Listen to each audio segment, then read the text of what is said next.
கோலி இல்லைன்னா என்ன நான் ஒரு இடத்த நிரப்புறேன்னு சிவங்கில் கோலி இடத்துல வந்து சம்பவம் பண்ணது மட்டும் இல்லாமல் செய்யர் அக்சர் பட்டேலுடைய பொறுப்பான ஆட்டத்தினால இங்கிலாந்து கதையை முடிச்சு முதல் ஓடிஐ மேட்சை இந்திய அணி ஜெயிச்சு சம்பவம் பண்ணியிருக்காங்க. இந்த மேட்ச்சில் இந்தியா எப்படி ஜெயிச்சாங்க அப்படின்னு தான் பார்க்க போகிறோம். டாஸை வெற்றி பெற்ற இந்திய அணி பந்துவீச்சு தேர்வு செய்ய முதல்ல பேட்டிங் ஆடிய இங்கிலாந்தினுடைய தொடக்கம் அதிரடியாக இருந்துச்சு. பிலிப்சாட் பென் டக்கர் அதிரடியாக விளாண்டாங்க. ராணா அறிமுகமானாலும் ஒரே ஓவரில் 36 ரன் அடித்து சம்பவம் பண்ணாங்க. ஆனால் அடுத்த ஓவரில் ராணா கம்பேக் ஆகி விக்கெட் எடுத்தார். குறிப்பாக சொல்லலாம் பிலிப்சாட் 26 பாலுக்கு 43 ரன் அடிச்சிருக்கும் போது செய்யர் பண்ண ஒரு வேற லெவல் ரன் அவுட் ஆகிட்டு வெளியேற பென் டக்கர் 29 பாலுக்கு 32 ரன் அடிச்சிருக்கும் போது ராணா வீசிய பாலில் எஸ்ஐ ஜெய்ஸ்வால்கிட்ட கேட்ச் கொடுத்துட்டு வெளியேறினார். ரூட் 13 பாலுக்கு 19 ரன் அடிச்சிருக்கும் போது ஜடேஜா போட்ட பாலில் எல்பிஐடி வெளில போக ஹரி ப்ரூக் 3 பாலுக்கு டெக்கோட்லையும் ஜாஸ் பட்லர் மற்றும் போத்தல் பொறுமையாக விளையாண்டு அரை சதம் அடித்தாங்க. பட்லர் 67 பாலுக்கு 62 ரன் அடிச்சிருக்கும் போது அக்சர் பட்டேல் வீசிய பால் அவுட் ஆக போட்டல் 64 பாலுக்கு 51 ரன் அடித்து வெளியேற அதற்கப்புறம் இந்த வீட்டில் யாருமே பொறுப்போட விளையாடலை.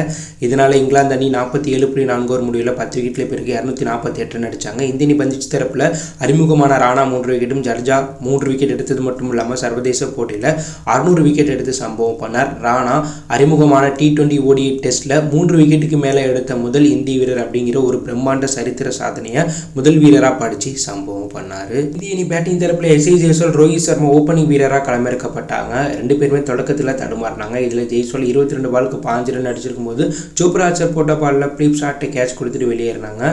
அடுத்ததாக ரோஹித் சர்மா 7 பாலுக்கு 2 ரன் அடிச்சிருக்கும் போது முகமது போட்ட பாலில் லிவிங்ஸ்டன்ட்டை கேட்ச் கொடுத்துட்டு அதிர்ச்சிகரமாக வெளியேறினார்.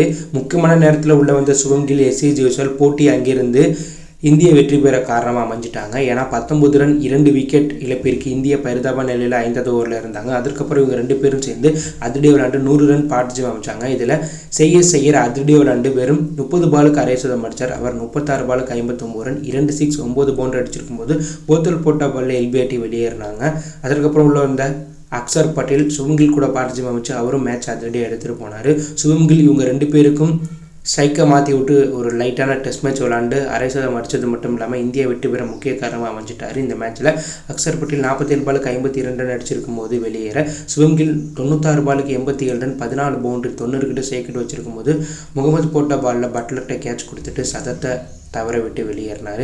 அதுக்கப்புறம் உள்ள வந்த கேஎல் 9 பாலுக்கு 2 ரனில் வெளியேற பின்னர் வந்த ஹர்திக் பாண்டியா 9 பாலுக்கு 9 ரன் அடித்து நாட்டர் பேட்ஸ்மேன் கிரீஸில் இருந்தாங்க. ஜடேஜா 10 பாலுக்கு 12 ரன் அடிக்க இந்திய அணி 38.4 ஓவர் முடிவில் 6 விக்கெட்டில் போயிருக்கு 251 ரன் அடித்து 4 விக்கெட் வித்தியாசத்தில் முதல் ஓடிஐ மேட்சை ஜெயிச்சிட்டாங்க. ஸோ 3 போட்டி கொண்ட ஓடிஐ சீரியஸை 1-0 இந்திய அணி முன்னிலையில் இருக்காங்க.